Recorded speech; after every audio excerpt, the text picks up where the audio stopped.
For your YouTube video? Yeah.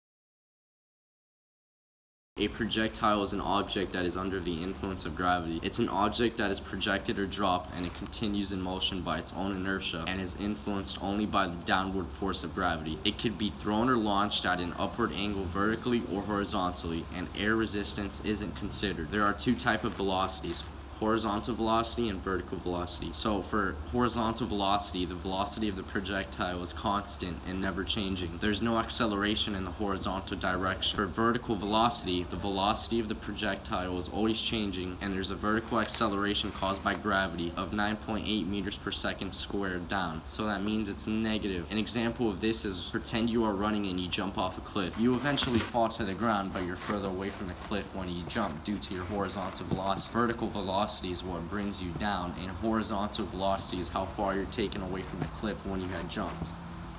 The equations that we used in this project was d equals VIT plus 1/2 AT squared, d equals VT, and dy equals VIT plus 1/2 AT squared. D is distance, V is velocity, and T is time. Our shoot for your grade lab procedures were fairly simple. To take you through this, we will start with step 1. Our step 1 was to gather all of our materials, which would include a meter stick, a marble, a stopwatch, a pipe, and a piece of paper. Our step 2 was to measure the angle at which the pipe would be placed on the wall by drawing the angle on the piece of paper, placing it on the wall, and matching the pipe with the angle to ensure that we had the correct measurement. For step 3, we would finally throw the marble down the pipe and begin our calculations. There were 3 essential parts to our calculations. Part 1 was to solve for VF, which is the final velocity at the end of the ramp. This would be VI, the initial velocity for the projectile off the pipe. For part 2, we would use the equation dy equals VIT plus 1/2 AT squared to find the time the object is in the air, which would give us the flight time. And finally, for part 3, we would substitute the information found in part 1, which would be the ramp, and part 2, which would be the flight time, in the equation dx equals VIT plus 1/2 AT squared to solve for the range, which would give us the distance traveled by the marble away from the pipe in the horizontal direction. Part 1. Ramp. So for this step, you choose an angle and an elevation height for your ramp. Then, you drop the ball into the ramp and record how far, which is the d or distance, and how long, which is the t or time the ball traveled. Then, you plug these variables into the equation VF equals 2d over t. From our measurements, we got 3.85 meters per second for our final velocity. Then, you can find the horizontal velocity by multiplying the angle by cosine and then multiplying that product by 3.85, which was our final velocity. As a result, we got 2.47 meters per second for our horizontal velocity. Likewise, you can find the vertical velocity by multiplying the angle by sine and then multiplying that product by 3.85. We got 2.95 meters per second for our vertical velocity. Part 2.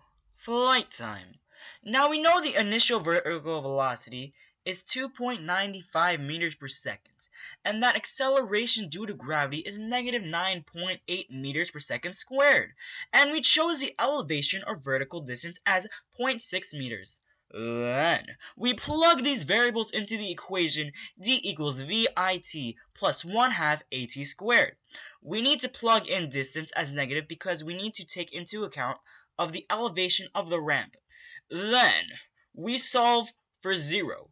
As you see, we have a trinomial, and we need to use the Pythagorean theorem to solve for time.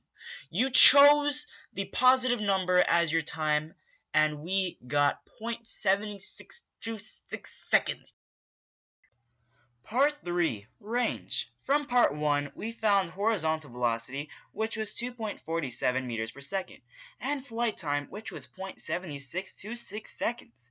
We plugged these variables into the equation d equals v times t, and we got 1.88 meters. However, Mr. Satcher wrongly instructed us to calculate for 50 degrees instead of 40 degrees. Thus, we measured the actual distance and flight time, which was 1.5 meters and 1.29 seconds. We plugged these variables into the equation and we found that the actual velocity was 1.16 meters per second. V now. From part 1 of our calculations, we found that the horizontal velocity was 2.47 meters per second, and we chose an elevation of 0.6 meters. We also found that the initial vertical velocity was 2.95 meters per second, which is the velocity of the first or the starting point. At this first point, the distance is 0, so we chose our fifth point to be at the same distance on the right side of the maximum height, which would have the same vertical velocity of 2.95 meters per second. Next, remember that the vertical velocity is 0 at maximum height, because after this point gravity is going to start pulling it down. So this is the final velocity for our third point. But we need to find the distance of the maximum height to find the other points. And to do so, we plug the initial vertical velocity of 2.95 meters per second and the acceleration due to gravity of negative 9.8 meters per second squared into the equation Vf squared equals Vi squared plus 2AD, and we got 0.44 meters as a distance for our maximum height. For our next 2 points, we chose a height of half the maximum height on both sides of the maximum height at 0.22 meters. Wow, what a tongue twister. Remember, acceleration due to gravity is negative 9.8 meters per second squared, and our initial vertical velocity was 2.95 meters per second. Plug these variables into the same equation, Vf squared equals Vi squared plus 2AD, but solve for Vf this time, and we got 2.09 meters per second for both the second and the fourth points. Lastly, for our sixth point, we chose a height of half the elevation, which would make the distance of this point negative 0.3 meters because the elevation was 6 meters. We plug this into the same equation as the other points, and we get 3.8 meters per second as the velocity for the sixth point. Thank you for watching this amazing video. Make sure you leave a comment and like down below and subscribe to Zanny Squad.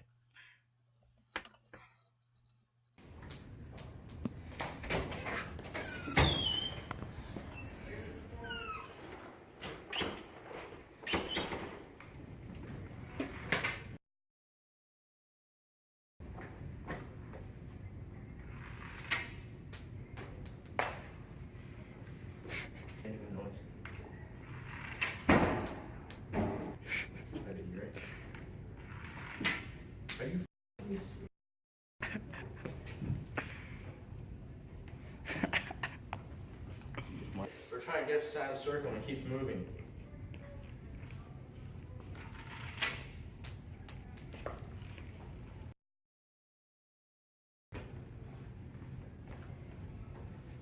It keeps moving. Just drop it in.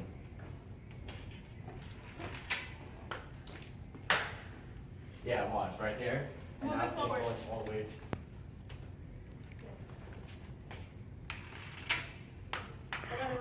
Oh my god. Okay.